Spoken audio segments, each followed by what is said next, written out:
Taekvondoçulardan ibarət Azərbaycan milli komandasının təlim-məşq toplanışı davam edir. Yığmamız ötən ay Qazaxıstanın paytaxtı Astanada keçirilən Beynəlxalq Qazaxıstan Open turnirində aktivinə bir qızıl və bir bürünc medal yazdırmağı bacarıb. Həmçinin Altay çempionatında da mübarizə aparan komandamız sözügedən yarışda bir gümüş və 2 bürünc medalla yadda qalıb. Toplanışın növbəti mərhələsi üçün iyulun 24-də Çinin paytaxtı Pekinə yollanacaq millimizin baş məşqçisi Məmməd Abdullayev qarşıdakı yarışlarda yüksək nəticə qazanmaq istədiklərini söyləyib.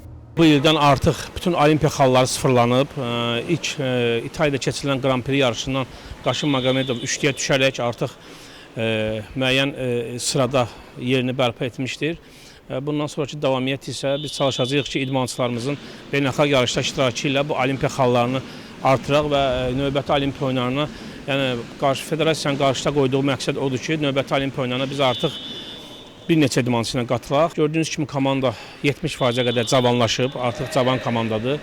Bəzi bizim köhnə təcrübəli idmançılarımız aralarında var. Qaşım Magomedov kimi, Cavad Ağayev kimi, Minayə Əkbərova kimi. Qalan idmançılarımız isə cavan, yeni keçmiş idmançılardır. Və çalışırıq ki, yəni ən böyük, ən ağır hədəfləri biz keçək. Qeyd edək ki, Pekində baş tutacaq təlim-məşq toplanışına avqustun 8-də yekun vurulacaq.